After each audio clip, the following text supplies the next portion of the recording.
여러분 이사야 61장 1절 말씀에 보면 주의 영이 내게 내리셨으니 이는 여호와께서 내게 기름을 부으사 가난한 자에게 아름다운 소식을 전하게 하려 함이라. 여러분 저번 주 제가 이 말씀을 통해서 우리의 정체성이라는 게 무엇인가? 여러분 정체성은 나의 환경을 이야기하는 게 아니에요. 나의 존재를 이야기하는 거다. 우리의 정체성은 뭐냐? 가난한 자에게 아름다운 소식을 전하는 것이 우리의 정체성인 줄 믿습니다. 자, 그렇다면 우리의 정체성이 어디에서 드러나는가? 보내심을 받은 현장에서 드러난다는 거예요. 나를 보내사, 여러분 예수님을 보내사 가난했던 우리에게 아름다운 소식이 전해졌고, 우리가 마음이 상한 우리가 고쳐졌고, 포로된 우리가 자유케 됐고, 갇혀 있었던 우리가 노임을 얻었다는 걸 여러분 믿으십니까? 우리가 그렇게 예수님을 경험했습니다. 이제 예수님께서 우리를 보내시길 원하는 거예요. 정체성과 사명이라고 하는 것은요, 보내심을 받은 현장에서 드러납니다. 나를 보내사. 여러분 우리 보내다라는 말을 너무나 많이 썼어요. 보내다라는 말의 뜻은요, 선교라고 하는 말의 뜻이에요. 그러니까 선교사는 보내심을 받은 자예요. 여러분 우리 한 사람 한 사람 하나님 우리의 일상의 삶으로, 또 우리 교회 공동체를 이 지역으로 보내셨다고 믿으십니까? 그 증거는 우리에게 생명이 있다라는 거예요. 보내심이라고 하는 건 사명과 연결이 되어 있어요. 그러니까 우리의 정체성이 무엇인지가 드러나려면 보내신 현장에서 무엇인가를 하고 있는 게 나와야 되는 거거든요. 근데 그걸 다른 말로 사명이라고 해요. 사명이라고 하는 말의 뜻은 생명을 사용한다라는 거예요. 여러분 우리는 우리의 생명을 어디다 어떻게 사용하고 있냐? 이 질문이 여러분 있길 원해요. 우리는 질문해야 돼요. 하나님께서 우리를 보내셨음을 믿는다면, 하나님 왜 나를 이 가정에 보내셨죠? 하나님 왜 나를 이 지역에 보내셨죠?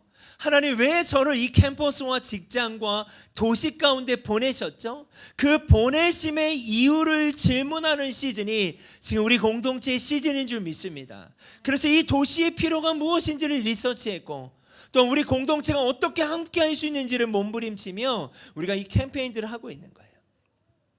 요한복음 20장 21절에도 아버지께서 나를 보내신 것 같이 나도 너희를 보낸다라는 말씀이 있습니다. 자, 예수님의 삶은요, 한마디로 이야기하면 보내심을 받은 자의 합당한 삶을 사셨다는 거예요. 예수님조차도 성부 하나님께서 보내셨다는 거예요. 예수님조차도 그 정체성을 가지고 보내심을 받은 죄로 그 사명의 삶을 살았다. 사명, 예수님의 생명을 보내심을 받은 그 정체성을 가지고 살아내셨다는 거예요. 근데 예수님 뭐라고 말씀하신가? 이제 제자들에게 이렇게 말씀하셨어요. 아버지께서 나를 보내신 것 같이 이제 나도 너희를 보낸다. 여러분 우리 한 사람 한 사람의 그 보내심의 현장에서 질문이 시작되길 원합니다. 그 질문은 쉽게 얘기하면 이러한 질문이에요. 저를 한번 따라해 볼까요? 예수님이라면 어디 계실까?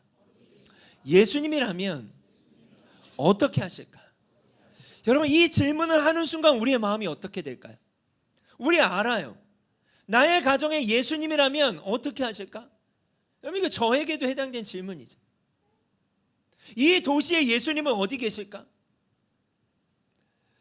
여러분 아까 그 미디어 팀에 대해서 이렇게 나눌 때 사진을 찍어주는데 막 길거리든 어디든 가족 사진 하나 찍기 쉽지 않은 사람들이 있을 수 있잖아요. 또 누군가 기도하고 싶은데 어디로 가야 될지 모르는 영혼들이 있을 수 있죠. 정말 결혼을 하고 싶은데 어떻게 준비해야 될지 모르는 영혼들이 있죠. 여러분 우리가 왜 이런 일들을 해야 하겠습니까? 예수님이라면 어디 계실까? 예수님은 무엇을 하실까? 이 질문은요 우리의 삶을 불편하게 만들어요. 개인의 삶에서 이 질문을 왜 하고 싶지 않냐면 이 질문을 하는 순간 어떻게 살아야 될지를 알 것 같은 거예요. 여러분 근데 신앙생활은 이 지점부터 시작된다고 말씀드렸어요. 종교생활과 신앙생활의 구분은 이 질문에서 시작됩니다. 보내심에 합당한 자의 삶을 시작하는 지점이 질문이에요. 주님은 어디 계십니까? 예수님이라면 어디 계실까요? 예수님이라면 어떻게 하실까요? 이 질문이 바로 신앙생활이에요. 나를 보내사. 여러분 지금도 우리 가정과 캠퍼스와 도시와 직장과 우리 일대에 가난한 자들이 기다리고 있지 않습니까? 우리의 정체성은 가난한 자들에게 아름다운 소식을 전하는 건데 그 가난한 자들에게 누가 가야 하겠습니까? 이사야서의 말씀이죠. 누가 나를 위해 갈고 누가 나의 사랑을 전할고. 여러분, 창세기 이번 주에 묵상 본문에 바벨탑에 대한 말씀이 나와요. 창세기 11장 4절 말씀 같이 읽겠습니다. 또 말하되 자 성읍과 탑을 건설하여 그 탑 꼭대기를 하늘에 닿게 하여 우리 이름을 내고 온 지면에 흩어짐을 면하자. 여기 바벨탑은요 대표적으로 세 가지에 대한 얘기를 합니다. 무엇을 이들이 건설한 거냐면 첫 번째, 하늘에 닿게 해야겠다라는 건 뭐예요? 그걸 통해 자기가 구원하겠다라는 거예요. 나의 구원, 내가 하늘에 닿으면 돼. 내가 자유롭게 되는 거, 내가 올라가면 돼. 여러분, 맞아요. 내가 나의 구원을 만들고 싶어하는 욕심이 우리 안에 있습니다. 두 번째는 뭐예요? 우리의 이름을 내자가 뭐예요? 우리의 영광, 자기의 영광을 채우는 거예요. 세 번째, 흩어짐을 왜 면하자고 합니까? 우리가 흩어지지 않으면 돼. 우리끼리 보존하면 돼. 여러분, 부흥의 반대말은요, 저는 바벨화라고 생각해요. 여러분, 제가 늘 매주마다 최근 몇 달 동안 외치는 게 있습니다. 교회는 교회의 존재를 위해서 존재하면 안 돼요. 교회는 하나님의 나라를 위해 존재해야 합니다. 내가 존재해야 하는 이유는 나의 보존이 아니에요. 나의 구원이 아니고 나의 영광이 아니에요. 우리가 존재해야 되는 이유는 하나님의 나라를 위해 존재해야 되는 줄 믿습니다. 그것이 창조의 목적이에요.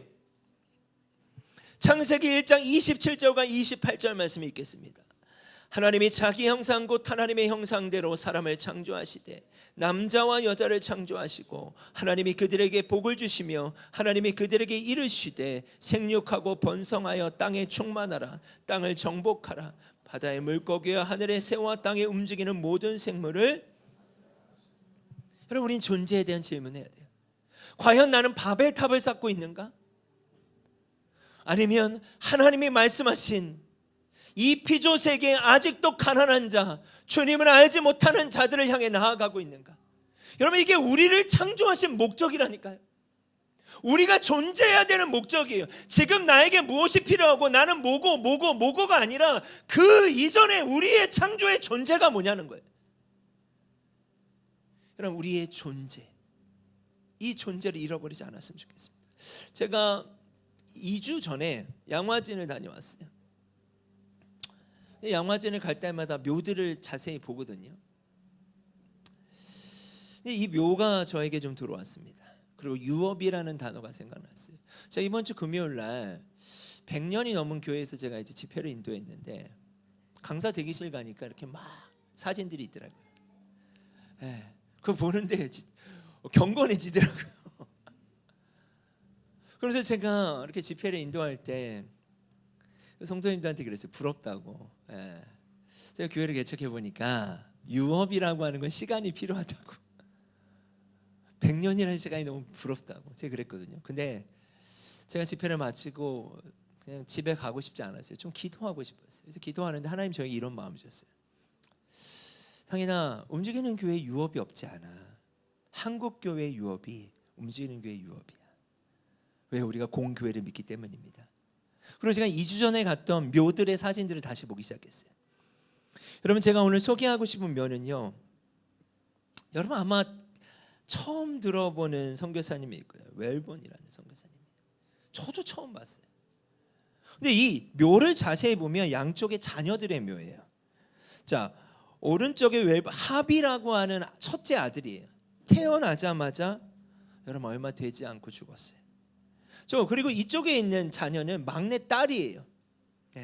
막내 딸 앨리스예요. 3년 정도 살았어요. 그리고 가운데는 아빠예요. 근데 이 선교사님이 어떻게 천국에 순교하시게 됐냐면 병세가 있어서 몸이 아프셨어요. 아내분은 간호사였고, 그래서 본국에 들어가서 치료를 받다가 빨리 귀국을 해요. 귀국을 해서 좀 쉬셔야 되는데 막 복음하고 전도를 해요. 지방 곳곳들을 다니면서 전도하시다가 과로로 소천하시게 돼요. 근데 제가 이 묘를 보는데 어떤 마음이 들었는가? 이 선교사님은 두 자녀를 하나님께 보냈잖아요. 어떤 마음이셨을까? 묘에 이렇게 같이 안치되어 있는 거예요. 이 묘를 보면서 이게 무엇을 의미할까? 이때 우리가 부흥이라고 하는 단어를 외치고 있는데 우리에게는 어떤 의미일까? 이들은 살아나서 예수님을 경험한 그들이 가난했던 조선 땅에 가난한 자들에게 아름다운 소식을 전하기 위해서 이렇게 오셨는데, 지금 우리가 말하고 있는 존재는 뭐고 우리가 말하고 있는 정체성의 무게감은 무엇이며 우리가 지금 말하고 있는 부흥이라고 하는 단어는 어떤 의미일까? 여러분, 초기 선교사님들은요 먼저 말하지 않았어요? 먼저 판단하지 않으셨어요? 먼저 바꾸려고 하지 않았어요? 조선 땅을. 그들은 그냥 함께 사셨고 조선인들과 함께 아파하셨고 함께 배우셨어요. 여러분, 요한복음 1장 14절 말씀 같이 읽겠습니다. 말씀이 육신이 되어 우리 가운데 거하심에 우리가 그의 영광을 보니 아버지의 독생자의 영광이요 은혜와 진리가 충만. 말씀이 육신이 되어 우리 가운데 거하셨어요. 예수님은 이것을 성육신이라고 합니다. 여러분, 선교사님들은요 한글을 습득했고요, 그들은 한옥에 거주했어요. 너무 불편하죠. 그리고 그들은 이름을 바꿔요. 조선식 이름을 사용했고요, 조선의 예절을 존중했을 뿐만이 아니라 그들과 함께 사셨어요. 여러분, 이것은요 문화를 적응하는 차원이 아니라 자기를 비운 거예요. 그래서 제가 이 묘들을 보는데 특징들이 있어요. 특징들은 뭐냐면 설명하는 진리가 아니에요. 이미 삶으로 신뢰가 가능한 진리였어요. 그러니까 무엇을 전하기 전에 그들은 삶이 있었다라는 거예요. 여기서 이 삶의 중요한 포인트는 자기 비움이에요. 케노시스라고 하는 단어인데 이 단어의 뜻은 뭐냐? 비우다, 자신을 낮추다, 자기 권리를 내려놓다. 여러분, 예수님이 우리에게 그렇게 찾아오셨어요. 그는 근본 하나님의 본체시나 하나님과 동등됨을 취할 것으로 여기지 아니하시고 오히려 자기를 비우셨다. 종의 형체를 가지사 사람들과 같이 되셨고 사람의 모양으로 나타나사 자기를 낮추시고 죽기까지 복종하셨으니 곧 십자가에 죽으심이라. 여러분, 부흥이 보이십니까? 예수님이 우리를 어떻게 살리셨는지가 보이십니까? 초기 선교사님들이 어떻게 조선 땅에 오셔서 조선 사람들을 살려내셨는지가 보이십니까? 여러분, 예수님은요 그분의 본질을 바꾸신 게 아니에요. 그분은 하나님이에요. 신적 권위를 비우신 게 아니란 말이에요. 그분에게 신적 권위가 있으셨어요. 그러나 그 사용을 제한하신 거예요. 그러면서 제 마음에 어떤 마음이 있는가? 우리는 환대라고 하는 단어를 생각하면요 여유에서 나오는 태도라고 생각해요. 내가 지금 그럴 여유가 없어. 아니요, 환대는 여유에서 나오는 게 아니라 비운 자리에서만 가능한 실제더라고요. 우리는 누군가 타자를, 나그네를, 예수님을 믿지 않는 자들을 환대해야 된다는 거 모르지 않아요. 저도 마찬가지예요. 저 얘기기도 해요. 그런데 나는 지금 바빠, 나는 여유가 없어. 아니요, 여유의 문제가 아니라 내 자신을 비우고 있지 않은 태도에서 나오는 거예요. 환대는 시간이 없고 여유가 없는 것이 아니라 나를 비우지 않기 때문에 사라지지 않는 실제라는 거예요. 여러분, 환대와 성육신, 상황화, 의도성이라고 하는 이 네 가지 전략을 가지고 우리는 부흥이라고 하는 단어를 현실화하고자 1년 내내 나아갈 텐데, 그렇다면 이 환대에서 어떻게 성육신으로 가게 되는가? 마태복음 28장 20절에 보면 내가 세상 끝날까지 너희와 항상 함께 있으리라. 근데 제가 새로운 부분을 좀 발견했어요. 성육신에 대해서. 그러니까 제가 누군가랑 함께, 그러니까 성육신이라는 건 뭐냐? 환대라고 하는 건 문을 여는 거죠. 자기를 비워서 누군가를 받아들일 수 있는 문을 열었다면 성육신이란 말은 그 안으로 들어가는 거예요. 근데 저는 이 부분을 이렇게 생각했어요. 초대라고 생각했어요. 성육신은 초대라는 생각을 했었거든요. 근데 잘못됐구나. 제가 누군가를 저의 집에 초대할 때요 아무나 초대하지 않더라고요. 나에게 편한 사람들, 내가 이해할 수 있는 사람들, 납득 가능한 사람들을 초대하지. 근데 예수님은 어떻게 하셨는가? 초대하지 않으셨더라고요. 예수님의 환대는요 죄인을 먼저 이해하지 않으셨어요. 먼저 고치지도 않으셨어요. 먼저 조건을 제시하지도 않았어요. 우리가 아직 죄인 되었을 때 예수님은 그 사랑을 확증시키셨잖아요. 이 말은 뭘까요? 예수님은 조건이 먼저가 아니었어요. 함께 하는 게 먼저였어요. 이게 중요한 거구나. 성육신은 그런 측면에서 초대가 아니라 동거인 거예요.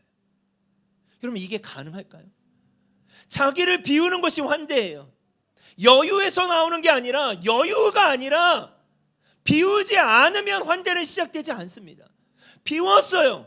그러면 이제 그들 안에 들어가야 되는데 초대가 아닌 거예요. 구별하는 게 아니에요. 그들과 함께 가는 거예요. 함께 동거하는 거예요. 아, 예수님이 이렇게 우리를 찾아오셨구나. 여러분, 근데 초기 선교사님들이 그랬어요. 조선 땅이 어떤 땅인지를 이해하고 온 게 아니에요. 하나님이 주신 마음 때문에 자신들을 비워냈고, 그리고 직접 말도 안 되게 조선 땅에 오셨어요. 그리고 자녀들은 순교했고, 수많은 묘들이 지금도 이야기하고 있어요. 여러분, 저번 주에 제가 말씀드렸죠. 계시록 3장 1절의 말씀. 살아있다라고 하는 이름은 가졌으나 죽은 자로 살면 안 돼요. 근데 여전히 양화진의 묘들은요, 죽은 묘가 아니더라고요. 지금 가서 봐도 그들은 살아있는 묘예요. 우리에게 살아있음을 증거하고 있는 거예요.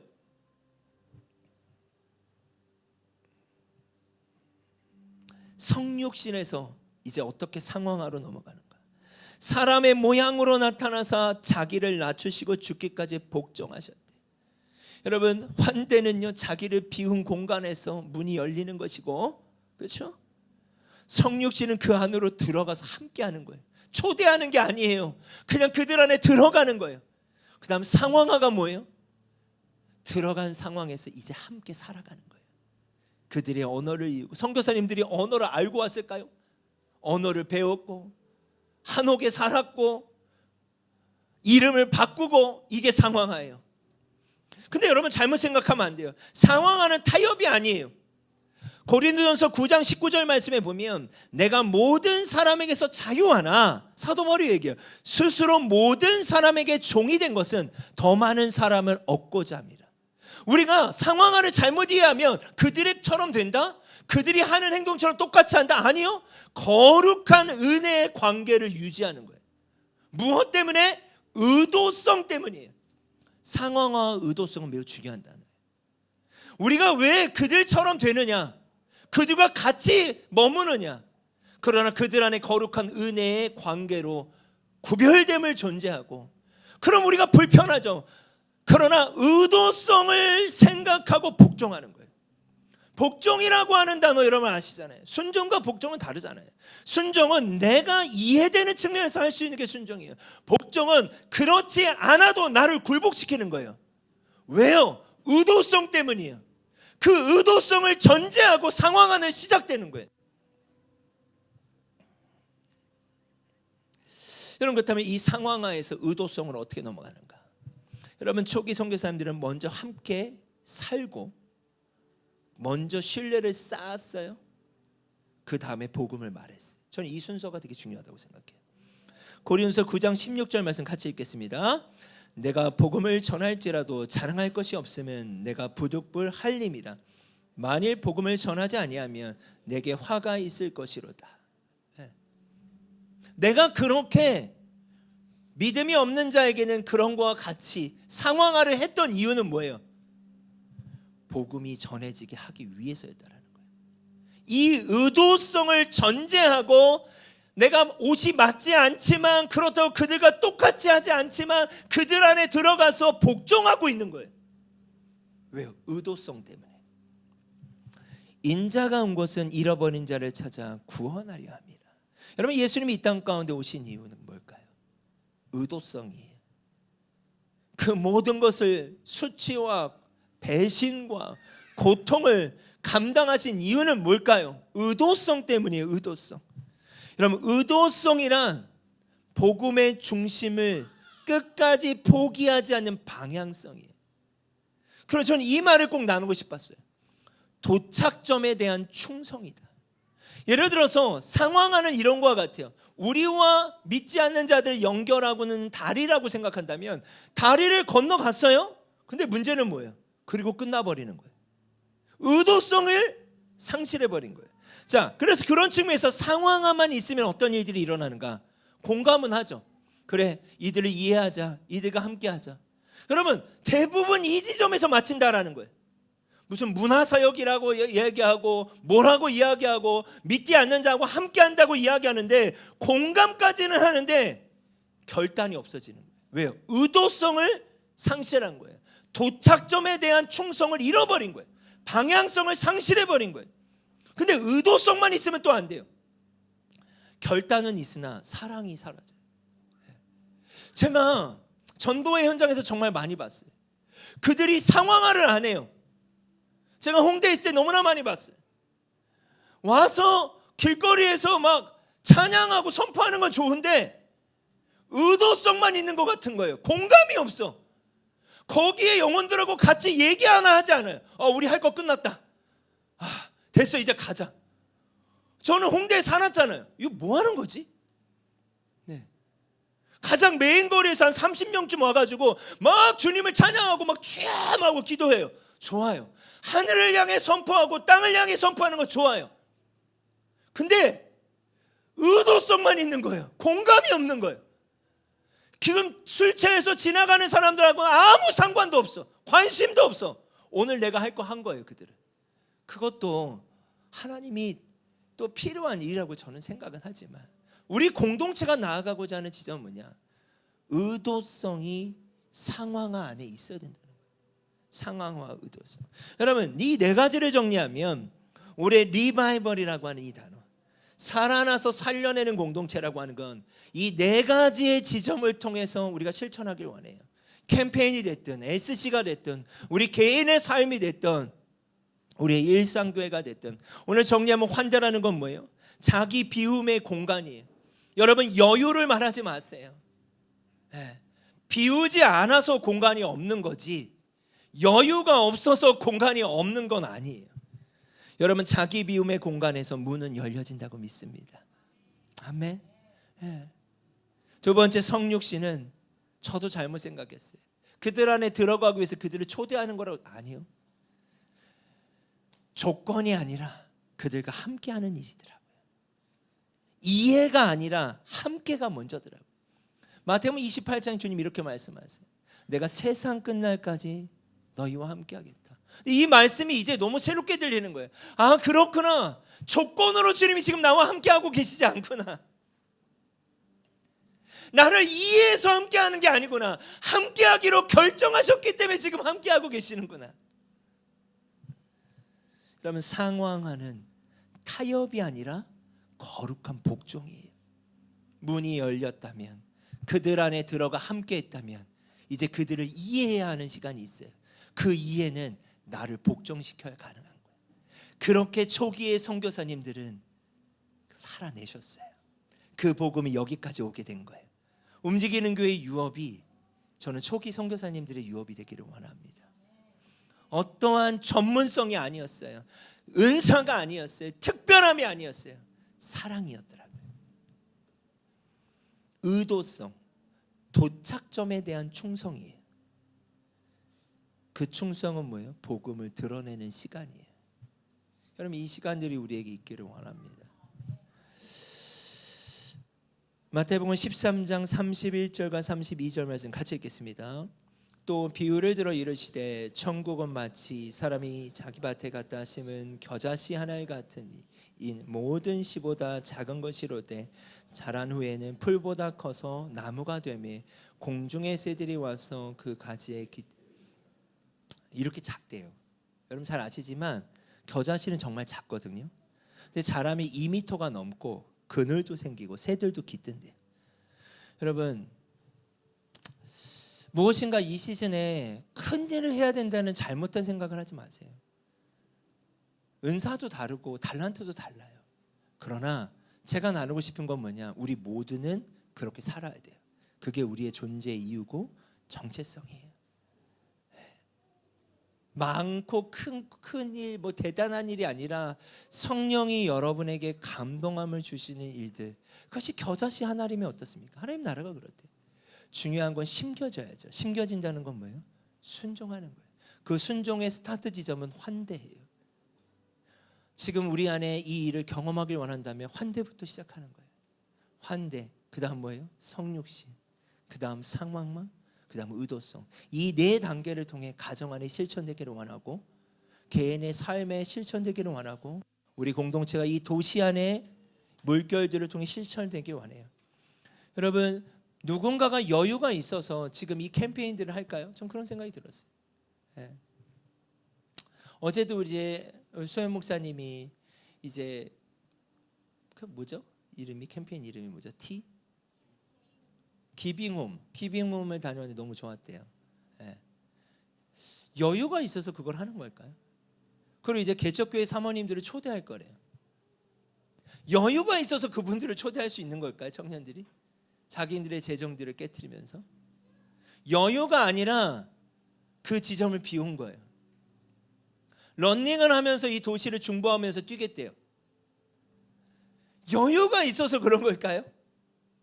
그것도 멀리 가서 구례까지 가가지고 거기 이렇게 이렇게 술집이 많은 그 지역에 가서 뛰는데 무슨 여유가 있어서 술 마시러 가는 것도 아니고 거기까지 가겠습니까? 아니요. 비우는 거예요. 환대가 시작되고 있는 거예요. 성육신이 시작되고 있는 거예요. 상황화가 시작되고 있는 거예요. 의도성을 가지고.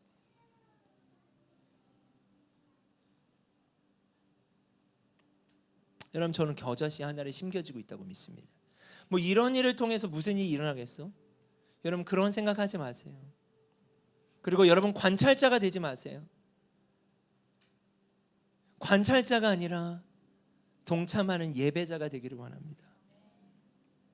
여러분, 부흥은요, 우리의 존재를 향한 외침입니다. 최근에 제가 왜 이렇게 외치고 있나 생각했더니 존재 때문이었던 것 같아요. 부흥이라는 단어는 우리의 존재를 깨우는 거예요. 여러분, 부흥이라는 단어의 뜻은 다시 살아나다잖아요. 다시 숨을 쉬다요. 여러분, 숨을 안 쉬면 얼마나 답답해요. 근데 숨을 안 쉬면 답답한 게 아니라 그게 계속되면 죽는 거예요. 저도 그렇고 우리 성도들도 답답해서 죽는 걸 원치 않아요. 다시 숨을 쉬어야죠. 그게 부흥이에요. 어떻게 다시 숨을 쉬냐고요? 우리의 존재가 무엇인지를 말씀 안에, 성령 안에 깨우쳐지고 일어나고 새로워지는 일을 통해 여러분, 우리는 깨어날 수 있다고 믿습니다. 움직이는 교회는요, 2026년 그 답을 향해 가고자 하는 것입니다. 예수님께서 환대, 성육신, 상황화, 의도성을 가지고 우리와 함께 하셨습니다. 그리고 초기 선교사님들이 조선 땅에 이렇게 함께 해 주셨습니다. 그 다음 질문은 뭐예요? 넥스트 스텝이에요. 다음은 누구냐?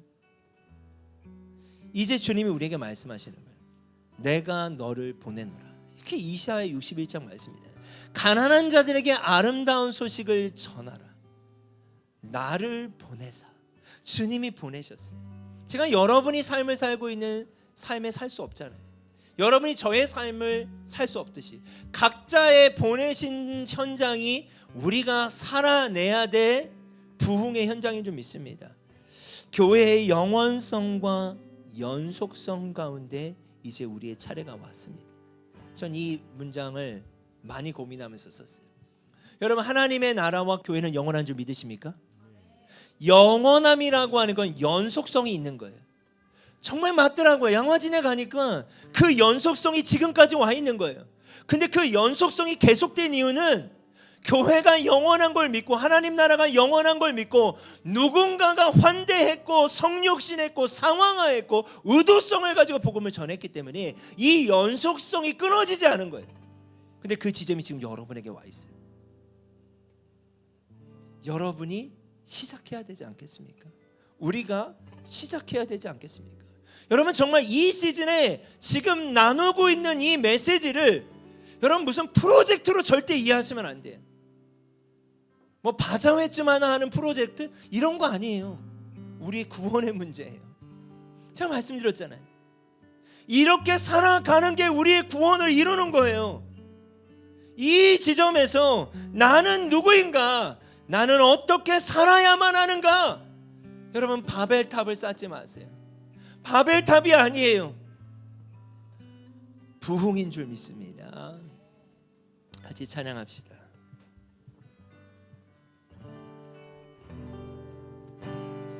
하나님이 계속해서 우리의 존재를 일깨우신다고 믿습니다. 나의 눈 열어, 나의 눈 열어 주를 보게 하소서. 정직한 예배 순전한 마음을 드리네. 빗나간 나의 소망 주께로 돌이키려 오직 주님만 사랑하게 하소서. 나의 눈 열어 주를 보게 하소서. 아멘. 정직한 예배 순전한 마음을 드리네. 빗나간 나의 소망 주께로 돌이키며 오직 주님만 사랑하게 하소서. 우리 다시 한번 이 찬양 고백할 때 에베소서 1장의 말씀이 좀 생각이 났어요. 제가 한번 읽어드릴게요. 찬송하리로다 하나님 곧 우리 주 예수 그리스도의 아버지께서 그리스도 안에서 하늘에 속한 모든 신령한 복을 우리에게 주시되 곧 창세 전에 그리스도 안에서 우리를 택하사 우리로 사랑 안에서 그 앞에 거룩하고 흠이 없게 하시려고 그 기쁘신 뜻대로 우리를 예정하사 예수 그리스도로 말미암아 자기의 아들들이 되게 하셨느니라. 여러분 믿으십니까? 그렇다면 이는 그 이유가 뭐냐? 이는 그가 사랑하시는 자 안에서 우리에게 거저 주시는 바 그 은혜의 영광을 찬송하게 하려는 것이라. 우리는 그리스도 안에서 그의 은혜의 풍성함을 따라 그의 피로 말미암아 속량 곧 죄사함을 받았느니라. 이는 그가 모든 지혜와 총명을 우리에게 넘치게 하사 그 뜻의 비밀을 우리에게 알리신 것이요 그 기쁘신 뜻을 따라 그리스도 안에서 때가 찬 경륜을 위하여 예정하신 것이니 하늘에 있는 것이나 땅에 있는 것이다 그리스도 안에서 통일되게 하려 하심이라. 여러분, 하늘에 있는 것이나 땅에 있는 것, 그 모든 경계 안에 먼저 구원받음을 예정한 우리를 통해서 하나님은 새로운 구원의 소식들을 통해 영광을 받길 원하신다고 말씀하시는 것입니다. 여러분, 우리의 눈을 열어달라고 기도합시다. 이 찬양을 하면서 하나님 나의 눈을 열어주십시오. 지혜와 계시형을 더하셔서 하나님이 나의 존재가 무엇인지를 깨닫게 해주십시오. 눈이 먼 자로 살 수는 없습니다. 앉은 배경과 같이 아무 흔적이 없는 종교인이 되고 싶지 않습니다. 여러분, 이 마음을 가지고 다시 한번 찬양합시다. 나의 눈 열어, 나의 눈 열어 주를 보게 하소서. 정직한 예배 순전한 마음을 드리네.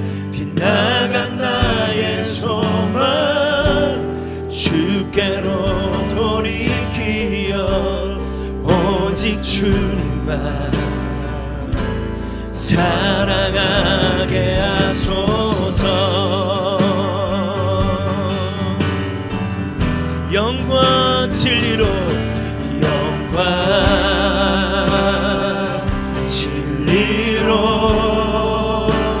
예배하네. 예수님 영과 예배할 때가 오늘이 곧 이때라. 내가 신령과 진정으로 예배하는 자들을 찾겠다 말씀하시더니 오 주님 영과 진리로 영과 진리로 예배하네. 성령님 이 시간 우리 가운데 감동함으로 말씀하여 주십시오. 우리의 존재를 깨워주십시오.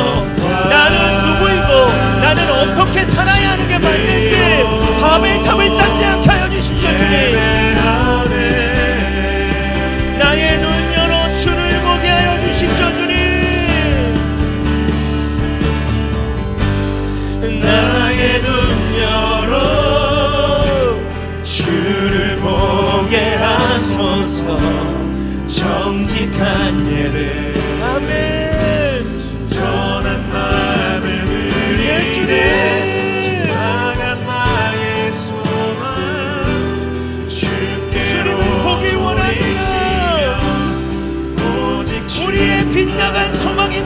바벨탑을 쌓지 않게 하여 주십시오. 나의 눈 열어, 나의 눈 열어 주를 보게 하소서. 정직한 예배 순전한 마음을 드리네. 나간 나의 소망 주께로 돌이키며 오직 주의 성령이 살아가게 하소서.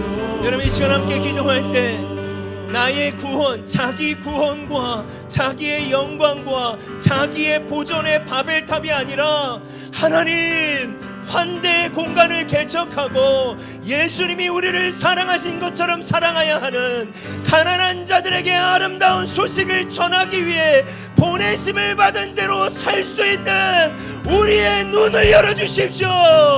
우리가 시간이 없어서가 아닙니다. 돈이 없어서가 아닙니다. 여유가 없어서가 아닙니다. 나를 비우지 않았기 때문입니다. 이 마음을 가지고 주여 한번 부르짖고 기도하겠습니다. 주여,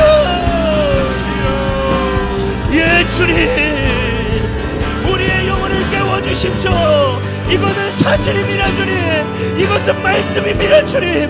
우리의 바벨탑을 쌓지 않게 하여 주십시오. 우리의 바벨탑이 무너지게 하여 주십시오. 하나님, 지금도 가난한 자들이 우리를 기다리고 있습니다. 하나님, 자기를 비우는 환대가 시작되게 하여 주십시오. 아버지 하나님이 월라스와이 카라바라바 카라바라바라바, 주님이 월라스야라라바 카라바라바 열라스야라라바 카라바라바, 하나님이 월라스야라라바 카라바라바 카라바라바. 하나님, 우리의 청년들이 일어나길 원합니다. 우리 가정들이 일어나길 원합니다. 남편이 아내에게, 아내가 남편에게, 부부가 자녀들에게 여유가 없는 것이 아닙니다. 의도성을 가지고 가정 안에 복음이 전해질 수 있도록, 가정 안에 복음이 드러날 수 있도록 하나님, 우리의 청년들의 캠퍼스와 직장과 하나님 이들이 관계 맺는 모든 관계 속에 아버지 하나님, 우리의 환대가 시작되게 하여 주시옵소서. 하나님, 우리 공동체 안에 이 도시에 죽어가고 있는 수많은 영혼들이 있습니다 주님. 우리 공동체가 여유가 없는 것이 아니라 우리 공동체가 비우지 않았음을 회개합니다. 하나님, 우리 공동체가 비우지 않았음을 회개합니다. 예 주님, 하나님, 우리 공동체가 비워내지 않았음을 회개합니다 주님. 오 성령님, 주께로 돌이키며 예 성령님, 오직 오 주님, 성령의 바람이 여기 가운데 불어오길 원합니다. 성령의 바람이 우리 가운데 불어오길 원합니다. 오 성령님이 우카라바라바 카라바라바 야나스 카라바라바 본능으로 임하시네. 거룩한 세대 여기 일어나 주님의 뜻 이루신 성령의 바람, 성령의 바람. 성령님 우리를 일깨워 주십시오. 본능으로 임하시네. 거룩한 세대 여기 일어나 주님의 뜻 이루시네.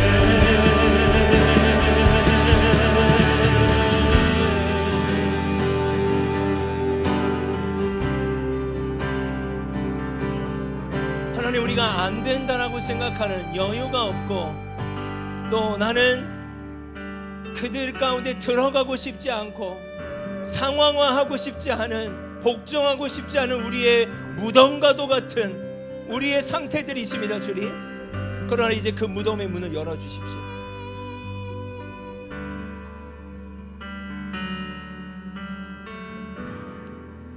무덤 문이 열리고 마른 뼈 살아나네.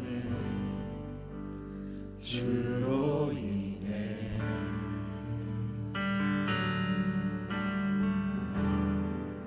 거짓은 무너지고 진리가 선포되네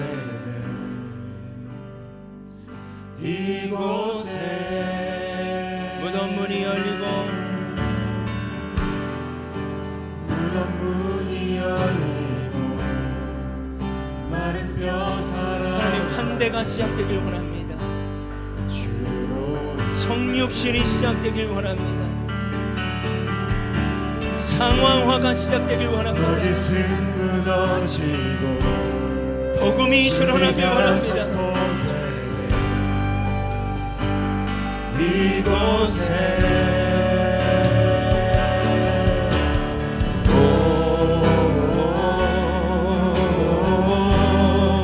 생기가 불어오네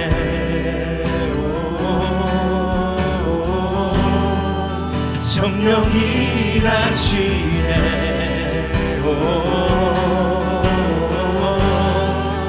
회복이 일어나네 부흥이 시작되네 성령의 바람 여기 불어와 권능으로 임하시네 거룩한 세대 여기 일어나 주님의 뜻 이룬 성령의 바람 성령의 바람 하나님 가정 안에 성령의 바람이 불길 원합니다. 개개인의 삶에 성령의 바람이 임하길 원합니다. 임하시네 거룩한 세대 여기 일어나 주님의 뜻 이루시네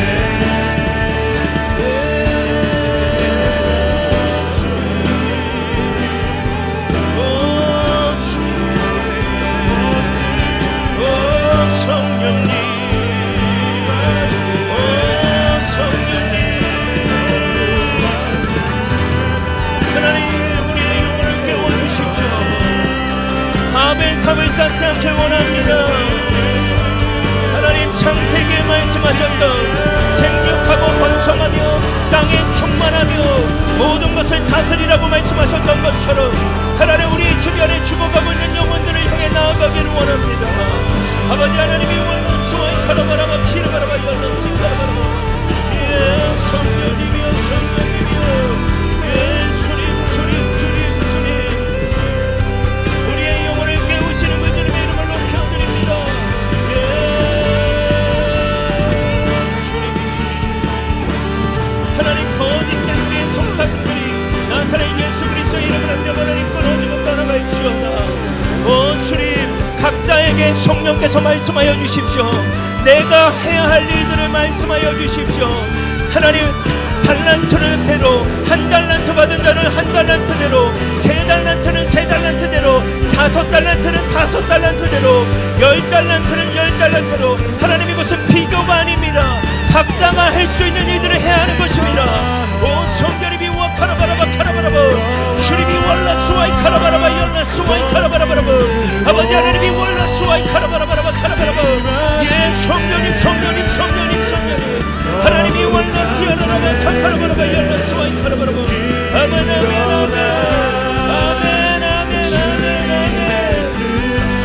예 주님 오 생기가 불어오네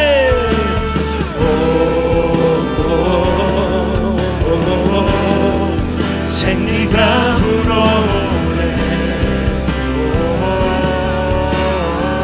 아멘 성령이 일하시네 아멘 하나님 환대의 문을 열어주십시오. 하나님 이들의 삶에 환대의 문을 열어주십시오. 오 생기가 불어오네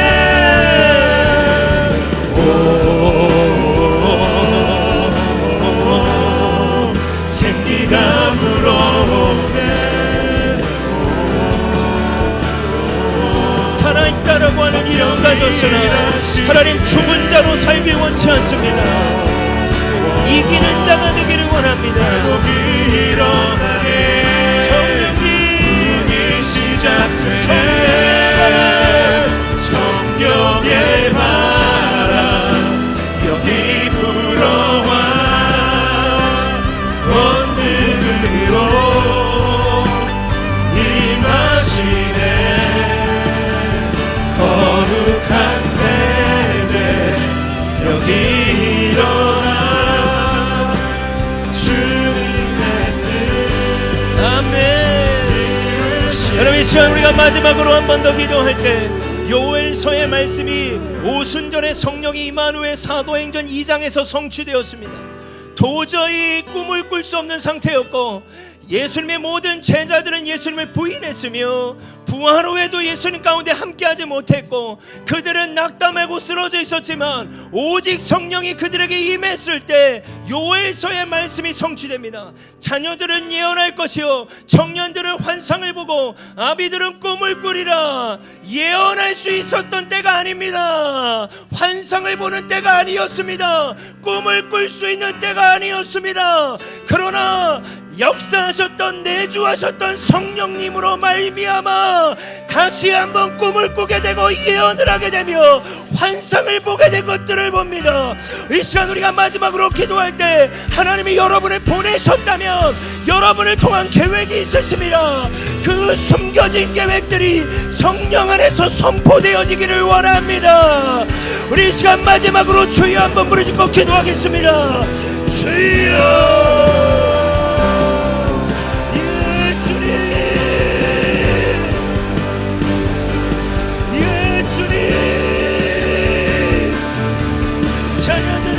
할 것이요 청년들은 환상을 보고 아비들은 꿈을 꾸리라. 하나님 이 도시를 향한 꿈을 꾸게 하여 주십시오. 하나님의 나라를 향한 꿈을 꾸게 하여 주십시오. 이 가정들을 향한 꿈을 꾸게 하여 주십시오. 자녀들을 향한 꿈을 꾸게 하여 주십시오. 하나님 우월레스와이 카라바라바 카라바라바. 하나님 우리 움직이는 교회가 너무나 작습니다. 겨자씨 하나에 같지만 이 겨자씨가 하나님 이 도시에 심겨지게 하시고 자라나게 하시고 새들이 깃드는 하나님의 나라를 성취하는 도구와 하나님의 나라를 성취하는 통로가 되게 하여 주시옵소서. 예 성령님이 와카라바라바 카라바라바 카라바라바 일어날지어다. 하나님 꿈을 꾸게 하여 주십시오. 하나님 우리의 청년들이 꿈을 꾸길 원합니다. 하나님 우리 움직이는 공동체의 키즈들이 꿈을 꾸길 원합니다. 우리의 유스들이 꿈을 꾸길 원합니다. 우리와 아비와 어미 세대들이 꿈을 꾸길 원합니다. 예 성령님 도와주십시오. 예 성령님 도와주십시오. 하나님 우리는 기도하길 원합니다. 주는 기도하길 원합니다. 하나님 우리는 기도하길 원합니다. 주님 우리는 기도하길 원합니다. 하나님 우리는 기도하길 원합니다. 우리는 기도하길 원합니다. 주님 이루어주십시오. 이루어주십시오. 예 성령님 오 주님 예 주님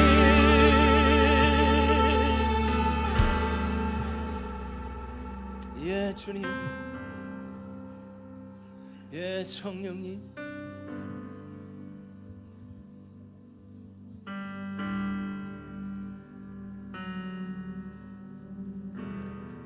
예 주님